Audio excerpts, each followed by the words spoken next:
Hey, folks, welcome to Affiliate Nerd Out. I am your nerderator, Dustin House, spreading that good word about affiliate marketing. My guest today is the legend Robert Glazer, who is founder and CEO of lots of things in the affiliate industry. Robert, thanks for joining me in the Nerdatorium today. I don't- Thanks, Dustin. I don't think I've been in a nerdatorium before.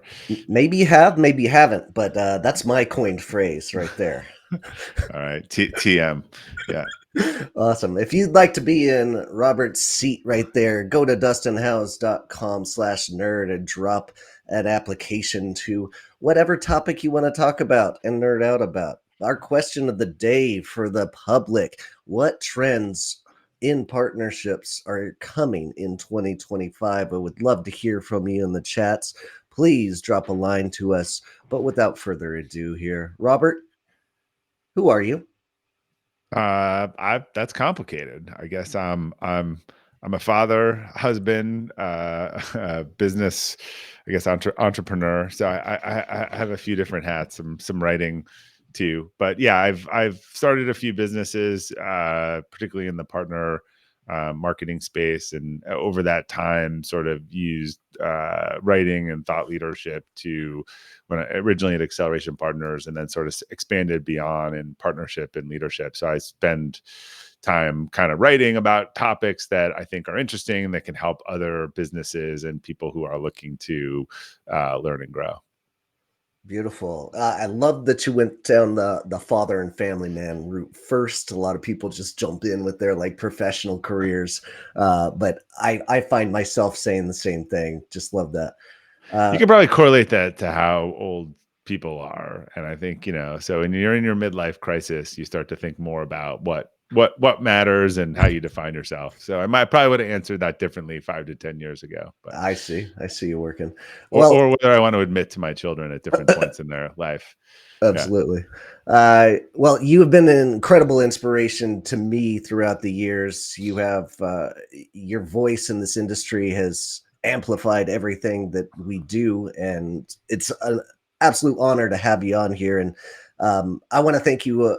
Years ago, probably before you would remember, maybe the first time you met me, uh, or at least I met you. You were on stage, and you were saying the future is building a course about affiliate marketing and teaching the public how to do it. And I dropped all my things and I went out and built that course. So to try Courses to get are hard. They're not. Yeah, it's a lot of work. it is a lot of work. And 6 years later, I wish I would have never done it. But it is so hard beating my head against the wall trying to get people to buy a product that they don't think they need. But incredible story from you, and a great start to my career thanks to your words of wisdom there. All right. Well, glad I could help. Awesome. Uh, and speaking of journey, like you've been in this industry 20 plus years. What are some of your highlights throughout this journey here?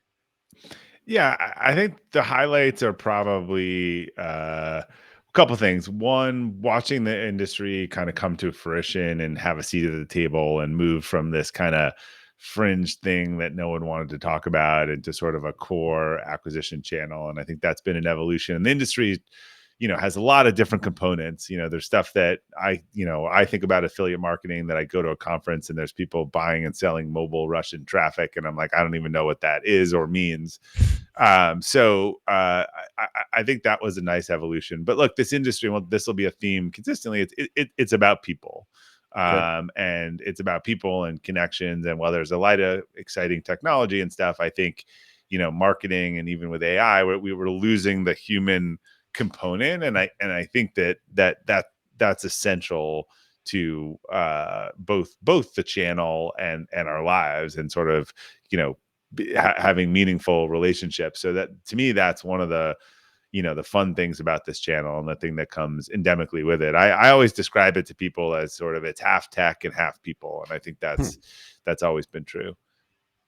That's well said. And I lean on the partnership side of things and love the relationship factor of this industry more than I do the tech side of it. And your journey started with a like setting up coupons for folks, if I'm not, Yeah, yeah. if I'm It not. was like coupon broker, for this brand called Tiny Prints, that because that was the way of tracking for them. And then, really seeing that opportunity and then getting asked to help them build a program. And then kind of, I knew the industry from the publisher affiliate side. And I was like, look, you could use the things that I'm doing, you could do with an affiliate program. They're like, what's that? And so I dove in and asked a lot of questions, and frankly, like, a lot of things just didn't make sense to me. There seemed to be way too many people making easy money, and it Mm, just looked too easy.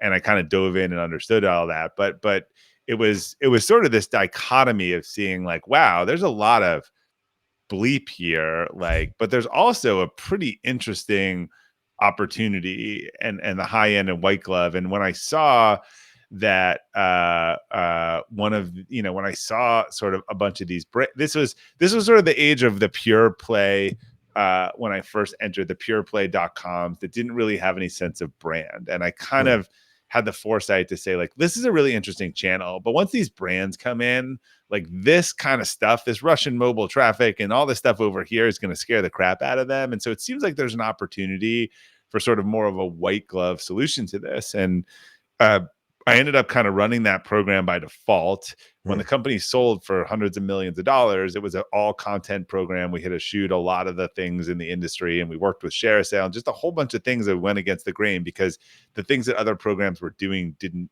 make sense to me.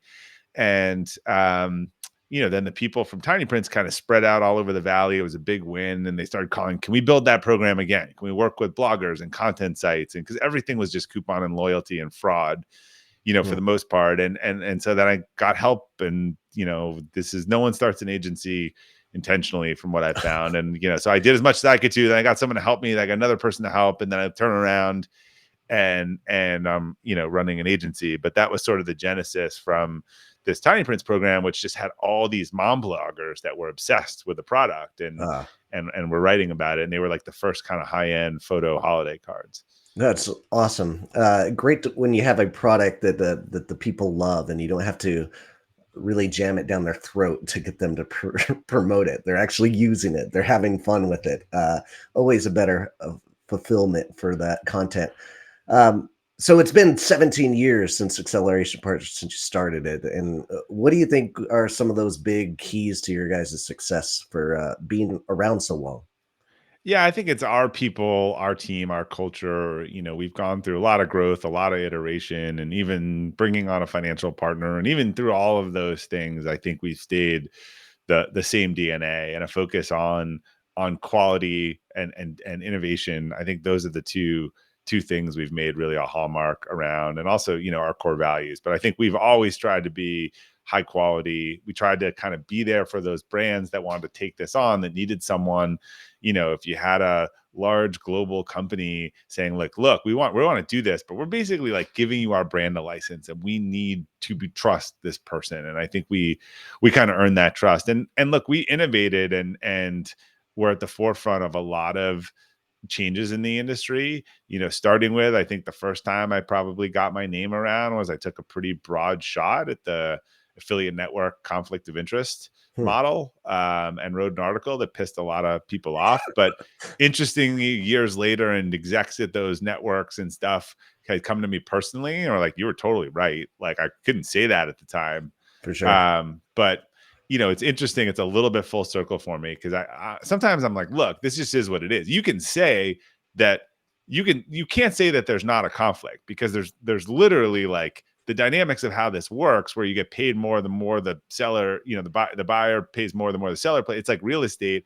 You could say that you're mitigating it. You could tell me what you're doing to make sure that doesn't happen, but you represent both parties in the same transaction, right? And it's not that different from real estate, and you have to sign all kinds of special waivers.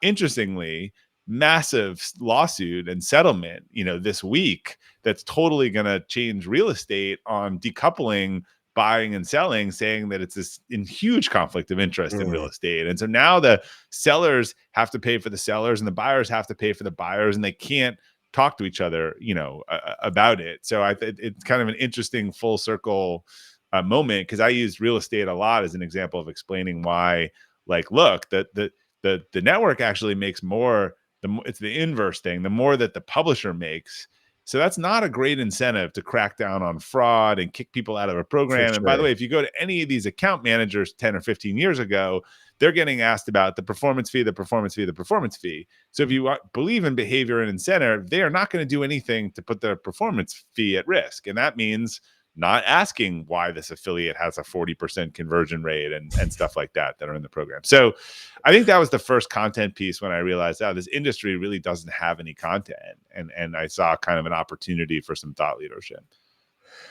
And you've taken that journey a long way, especially what you're putting out there today. We have a comment, Kristen Big Time Evans there. Tiny Prints was one of my first successful affiliate partnerships. Yeah, people Awesome. made a lot of money with Tiny Prints. And like I said, it was all like mom sites and content bloggers. And it was like an early influencer program, pretty much.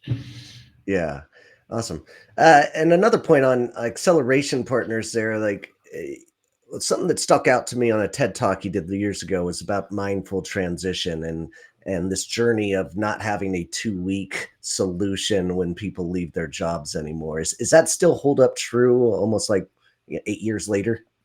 Yeah, we still have a program. It's called Career Engagement Program. I am less involved with it, but the basic premise again was like, look, we're trying to build this world class culture. We're doing this stuff, and the way people leave is this 2 weeks notice thing, or we give 2 weeks, and it just didn't feel right. And it was like, how do we this seems strange. And we kind of had this test case with someone who wasn't working out, was on a performance plan. And we kind of had an open discussion. We're like, look, is this what you want to do? And he was like, no. And we're like, all right, well, you don't have to leave tomorrow, but how about you start interviewing and we'll start looking for your replacement, and let's try to, like, over a couple months, like, get you to a different job.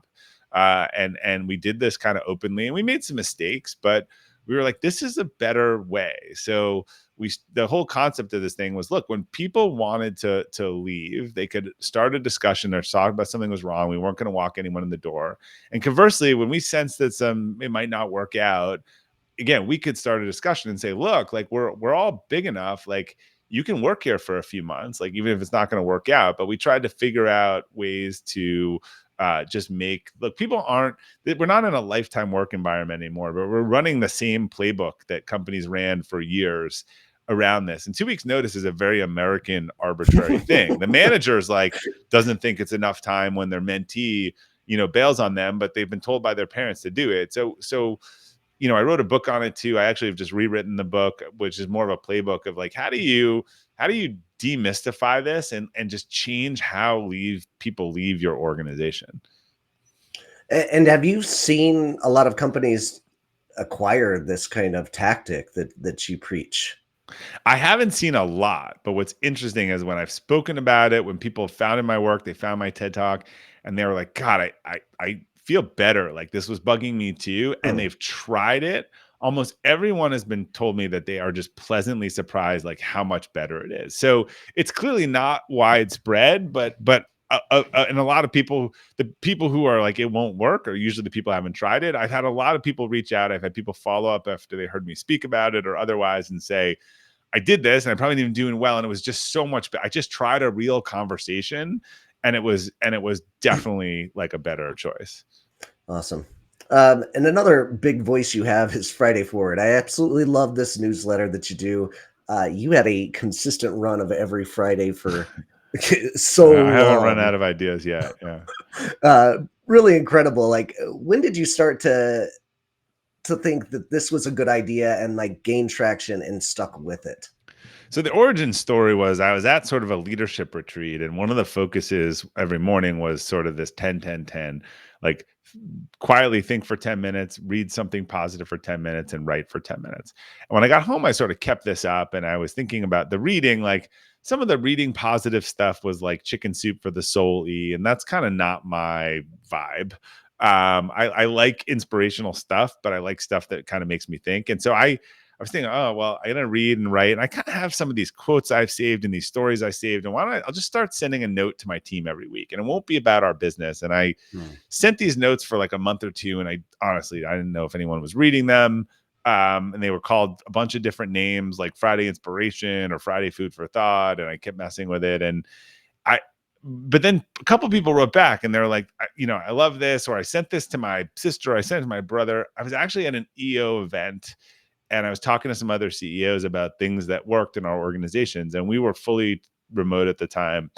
I said, look, I send this note every Friday and people seem to like it and I like it. And it's a good practice, like to Mhm. think about these things and put it on. And they said, oh, well, send it to us. We want to take a look at it. So I added them to the list, or someone else added me to add their, brother-in-law or husband in the list. And a couple of them wrote back like, this is great. We'll just send this to our company every week. One started his own, but the other's like, we'll just forward this along. Like, this is great. I was like, like, I kind of wonder if people outside the company would have interest. They seem to be forwarding it. And so I was managing it all manually. So I set up a newsletter list that was it looked like a regular email. I Mhm. dumped a couple hundred friends and family on it. I sent that first one out and I waited for like the get me the bleep off of this like thing. What the hell is this?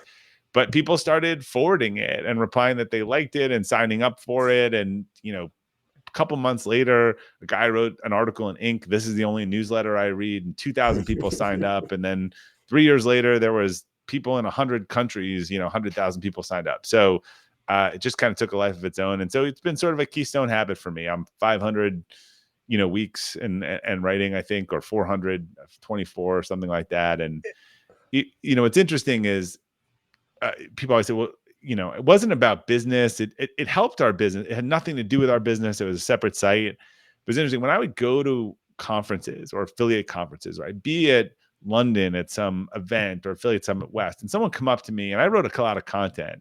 They never said, I loved that 5 affiliate tip, thing you wrote last Okay. week, but they Yeah. would always comment on this newsletter. And so I think it ended up kind of, creating some market awareness of who I was and what we were doing and otherwise. I for example, like at the last conference I saw you, that's exactly what I brought up. Like, I love the topics you talk about, and it's not all about just marketing, but it's I don't life think it's ever lessons. been about marketing. It's Yeah. life lessons and being a better person, which is so missed out in this industry, and I just love it. I'm so glad you're sticking with that. Um, so with this 20 years partnership marketing, let's get into the grunt of it, but we got to look back first. What do you think in this industry has not changed over the years that you've been in it? I think it's that people component. And I think, what's interesting, and I always try to explain this to people, is a lot of partners make a decision to work with a brand because of the brand of the affiliate or the partner program, not because of the brand, right? And because they're known for being good partners and reliable and otherwise, and it can be very different from the brand orientation, right? You could have just pick someone like, I don't know, like a well-known brand like Nordstrom, right? You could say, look, premium whatever brand, but they could have a horrible reputation as an affiliate program, right? And that will stop people from working with them because they're like, look, we don't hear from the people. There's no, they cut our commissions when the tracking went out. They didn't make and so there's really like this thing where I think you develop, and it's the opportunity for agencies, you develop a brand as a program, or whether are you the type of Hmm. person that companies want to work with or otherwise. And that's a real competitive advantage in a world that's all auction based and all digital based, and there's not a lot of competitive advantages left. So I think that people component has been a constant, and the notion that you can overperform or underperform based on the reputation of the affiliate program itself. Excellent. All right. And as far as the future goes, what do you think has changed for the worse throughout our times here? I don't I don't know that it's worse, but I don't think it's better. And that's still like this industry, for all of the people like you and I know each other or periphery, does not work together as an industry for the greater good. I know there's the PMA, but like over the years, like people have advocated for things that benefit them, other than the state tax thing that brought people together. But the big players all hate each other. They've never worked together. They're always trashing each other. Like in other industries, the large players on the services side, I think that's not true. On the tech side, it's been true for a long time. In these other industries, people come together and they agree on standards, and they agree on what fraud is, and they try to push the industry forward. And I think that's still held the industry back, is that it people are not at the large companies. They're not good at working together. It started with the CJ Linkshare hatred of each other. It went to the Impact Partnerize hatred of each other, and it's just sort of carried itself on as a you know I think a theme. That's interesting because you hear the voices out there preaching about how this affiliate industry helps each other and grows with each other.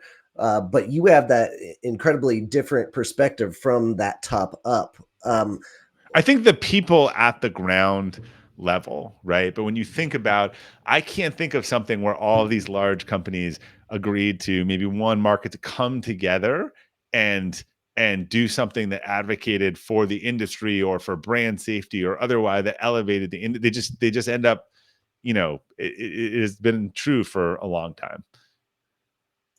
One of my favorite sessions at Affiliate Summit each year is when they get the CEOs of each network Yeah, yeah. up there Right, and I together. used to facilitate that, and they fight with each other, right? So, Yeah. I mean, yeah, it's acrimonious, it's not I think that's what people like about it, it's like the affiliate throwdown, right? But yeah, this has been going on for years. Again, I think there's the PMA and industry stuff, and people involved that sees it. You just can't it's been a struggle, and I think in other industries, they're just much more effective in advocating for the industry. Agreed on that point. Like that.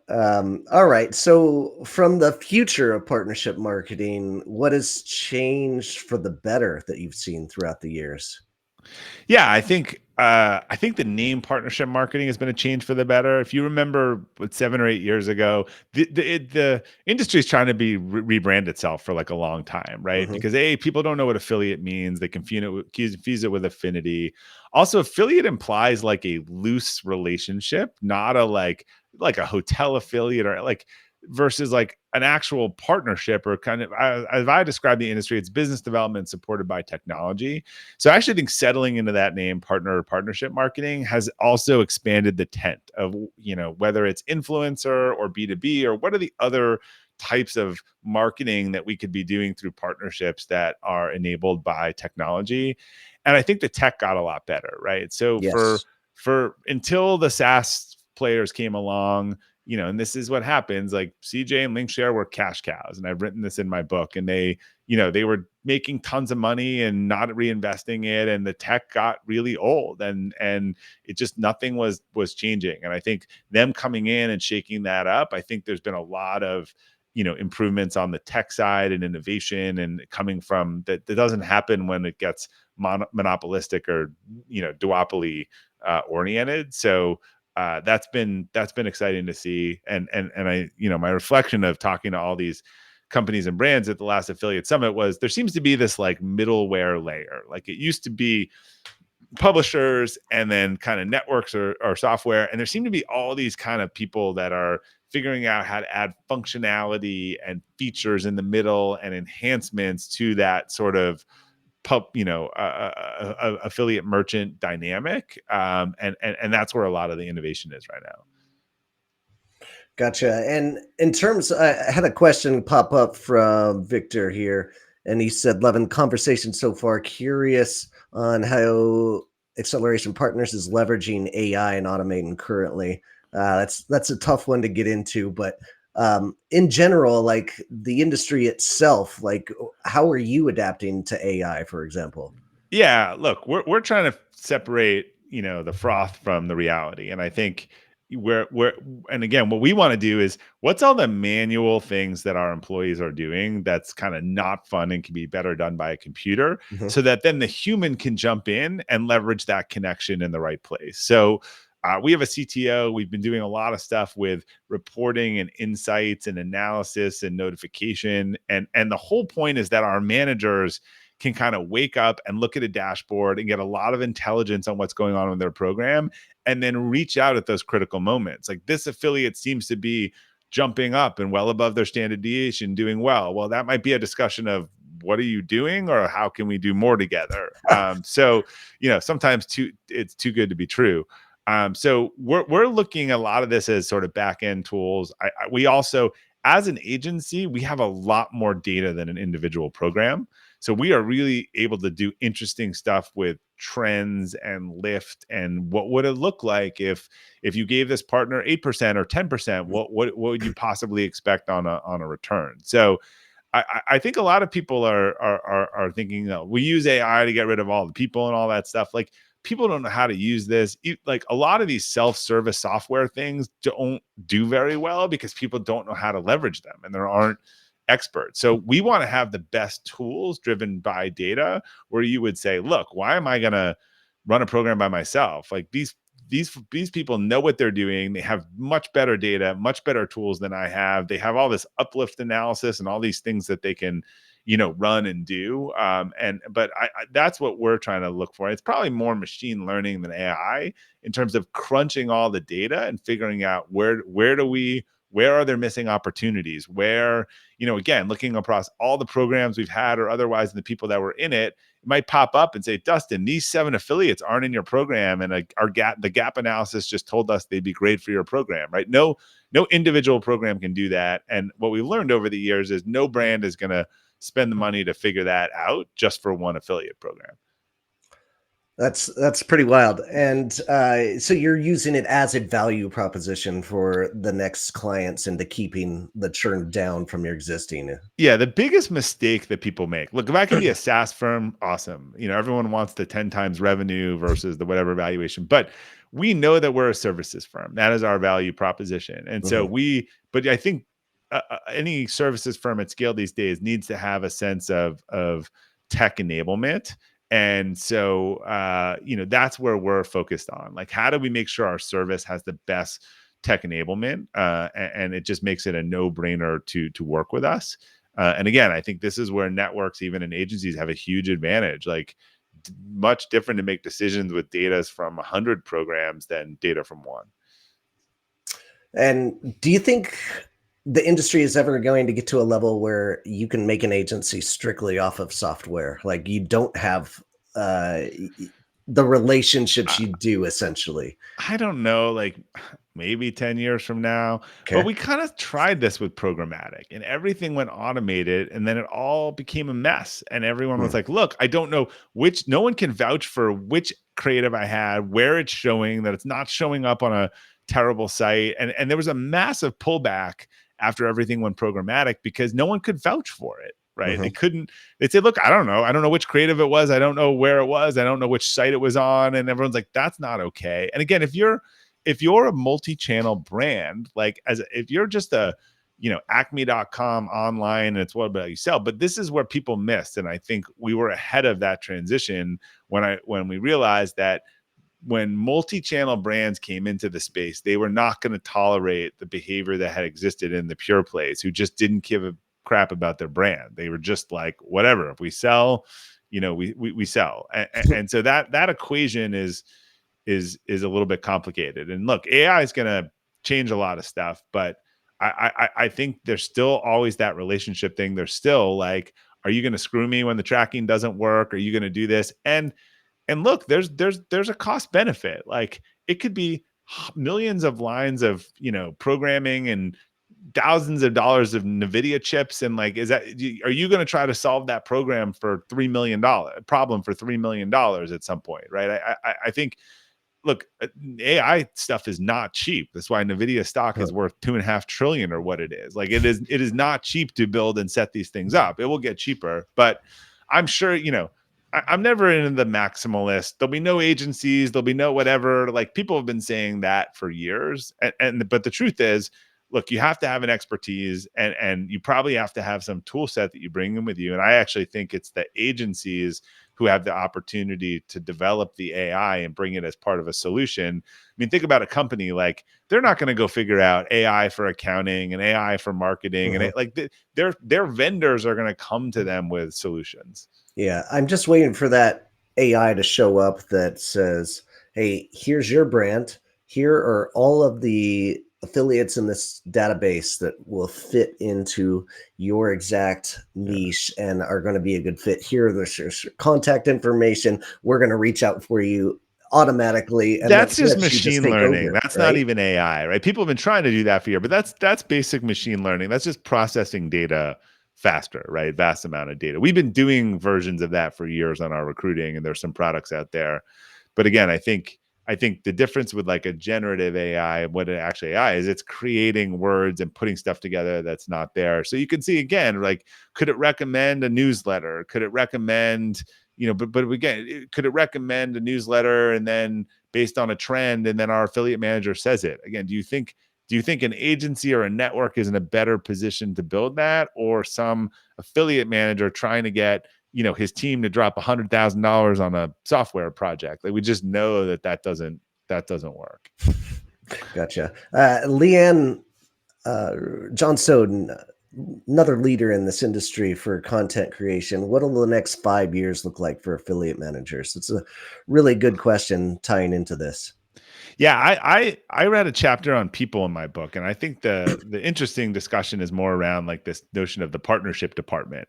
As things come around from all pieces of the organizations, I think it's more about partnership management and the different pieces of that, and understanding the recruiting and the data piece and the relationship piece and the accounting and finance piece, and are we going to have tracks? So the problem, and I think Awin was endemic of this for years in the UK, which is they had all these great kind of managers. They kind of get to 25 years old, and then there's kind of no mid-level roles, and so they'd all go in-house or they'd leave the channel because there weren't director roles and SVP roles and otherwise. And so what I'm hopeful is that as all this stuff converges and people realize, look, like, this is now this partnership channel, they bring the stuff in the organization, you start having these roles where people can stay and grow into it. Mhm. So many people left the industry because there just weren't growth roles, right? There weren't higher level, there wasn't there was an affiliate manager, but then what? Yeah. Reminded me, my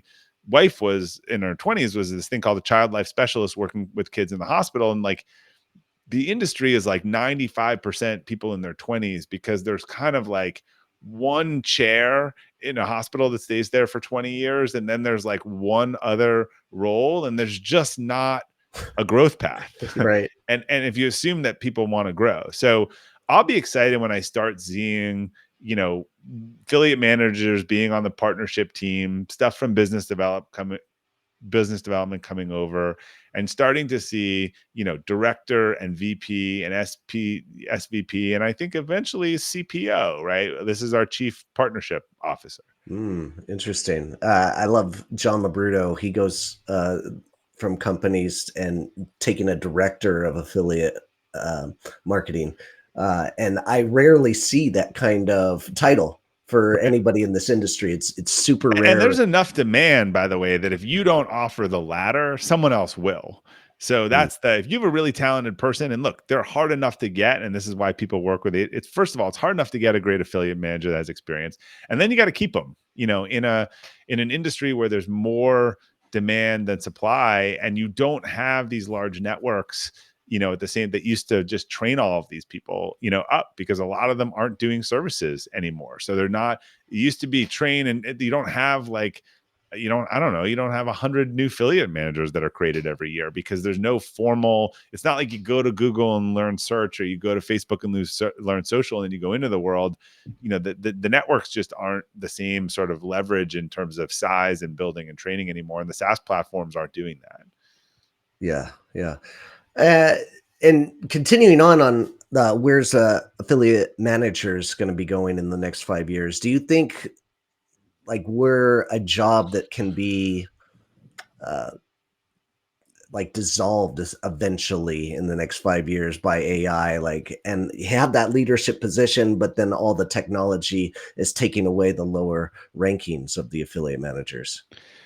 Yeah, look, I think if you're just doing basic stuff that a machine can do better, that's not a good value proposition. So you need Mhm. to upskill. To me, the competition comes more from business development and otherwise, as these things converge. So does the person who comes from the affiliate background say, look, business development, I want to teach you how to learn this performance thing and the software thing and bring it to all of our business development and scale? Because the opportunity to me of partnership marketing is business development at scale. That's a Mm. multi-trillion-dollar market. How do you scale all the current business development partnerships in the world? So, that's where, as these things converge, you have an opportunity to either show that you're ahead in the things that you've learned, or you might get usurped by someone, who brings more of the partnership background and says, look, I don't need you to sort through spreadsheets all day. Like, I've got a tool that does that. But if you've got a Rolodex, if you've got relationships, if you can open deals, if you can do these things, like,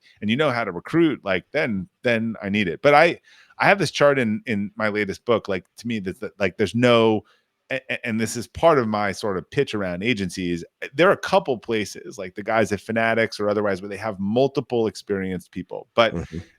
the affiliate, like, the perfect affiliate manager is a bunch of disparate components. And so it's not usually contained in one person, right? When you think about, you need like right brain, creative, new offers. Otherwise, you need left brain kind of fraud management and reporting and whatever. And you need like a recruiting person who has a sales or business development mindset that is cold calling and reaching out and building the program and other, like, and then you need some other stuff too. Those aren't like usually in one person. It's usually Mhm. like a cross-functional team. And I don't know a lot of companies that have been able to build 2 or 3 or 4-person teams with people that actually have real industry experience. And that's part of our value proposition is, look, the team we build a team that already has all of this, and you don't have to worry about it.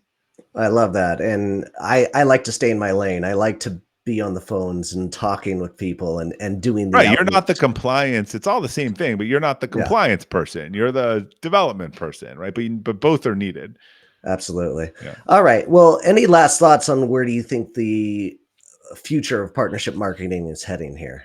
Yeah, I think convergence is my big term. I think we've already seen influencer start to fold in. I think kind of elements of PR. Mhm, I think our clients and our business model is built around people looking for help on an integrated partnership marketing model. Like, I don't think you would call your SEO or SEM firm in 5 years and ask them to help with their affiliate program. You'd call a partner marketing specialist firm and say, I've got mm, a bunch of these pieces. And I think we'll see other pieces come in. I think there's this whole B2B piece that everyone's been talking about for a while, and channel marketing that sort of sits concurrent to partnership marketing. I think it'll start to fold in. I think companies will have one partnership management tracking system. It will be like having a shopping cart. It will be like having a CRM. It will be like having a Marketo or a HubSpot or something like that. And all of the different partnerships are going to feed into that from a tracking, measurement, and payment you know sort of platform. And I think it's going to come from business development and affiliate and influencer and all these different things. You're not going to need 4 or 5 of these programs that fundamentally, when you think about it, an influencer management software and affiliate management, it kind of does the same mhm. thing. So I just think, we're going to see a lot of convergence. I think when the M&A market opens again, probably in the next year or two, I think you're going to see a ton of consolidation in the affiliate industry as people look to add features and get bigger. All right. And so the ones that are the affiliate managers and influencer managers with that skill set are they going to be the most employable that can continue those relationships on that? Yeah, I think the ones who again can cross those boundaries and aren't siloed will be the most important. Who can say, "Look, let me, biz dev team, let me explain to you how this affiliate infrastructure or the software that we have or this network that we use or otherwise could be leveraged for the stuff that you're doing over here totally manually," because I think it's the same thing. Gotcha. All right, time to defend your post, sir. So I All right. searched your LinkedIn for a little something, and this isn't anything sketchy or anything, but I want to highlight the fact that you've done 330 episodes of your Elevate podcast, and that to me is just mind blowing. You are episode 80 of my podcast, and I am starting to wind it down. Like, I just can't do this much on the content side and do all the things. And Yeah. it is a very time consuming endeavor. And I just admire your concept of like you're doing all these things for a very long time. Acceleration Partners going on 17 years and Elevate 330 episodes. For Friday Forward going, 425. Like, how do you stick with things for so long? Look, I think you need to know why you're doing it. And I think you need to do things for the right reasons. And all these various things that I do are all connected to sort of my purpose and my why. And so I can't remember now if I mentioned this on the air or off the air. We were talking before, but a couple years ago, I had a book release and I went on a bunch of podcasts, and there's some pretty well known people and they had started podcasts. And a year and a half later, I had another book coming out, and I went back to all of them, and half of them weren't doing their podcast anymore. And I think they were doing it for the wrong. They thought it'd be easy. They were doing it for the wrong reason. They Mm. were trying to help their business by doing a podcast or otherwise.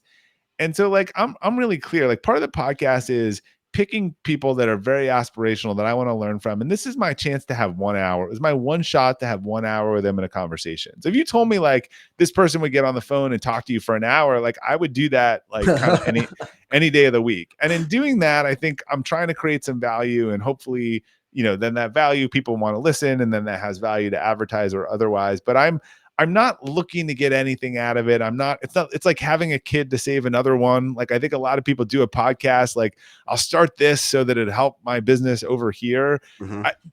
I, there are a couple of people I don't invite or don't have or otherwise, and people don't understand this, but it doesn't fall under my rubric of like, this is my one chance to have this conversation with them, and I probably can't have it again. If I can have the conversation with you at a party or otherwise, then like that doesn't fall under it. So I think it's very important us to have these rubrics of what we do and what we don't do, and again understand fundamentally why we're doing it. So these are conversations that I would love to have with people I might not get to have them otherwise, and that's enough for me. It's not trying to drive some other unrelated thing. It's not, it might lead to speaking, but it's not like a shill for my speaking business or otherwise. So I think that's the Yeah. thing. Yeah. I found it very interesting in my journey for these 80 episodes is I did it to start drumming up business for my course and other ventures that I was doing, my business and consulting. But it turned into a twofold, really educational, like it's fulfilling my educational Right. portion of me upskilling, and then secondarily my connections throughout this industry have grown immensely throughout this time. So everybody's got their motivation, but Yeah, and probably the less you pushed it for that other stuff, the more it helped it.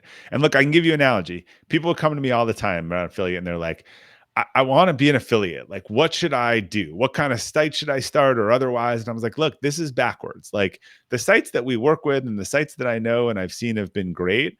Like they loved something, whether it was barbecues or cell phones or otherwise, and they wrote about it and they were passionate about it. And then once people trusted them and they had a following, then they had a monetization opportunity. They didn't jump in and say, how could I make money, or what should I write about that makes money? They wrote about something that they wanted to write about, and they ended up making more money by doing that. So I've not seen a lot of people be successful try to jump in as publishers, who aren't in some programmatic world, by trying to start with what do I get out of it, rather than how do I give value to it. well said. All right. And before I let you go, you've got another book coming out, Moving to Outcomes. You want to tell us about that?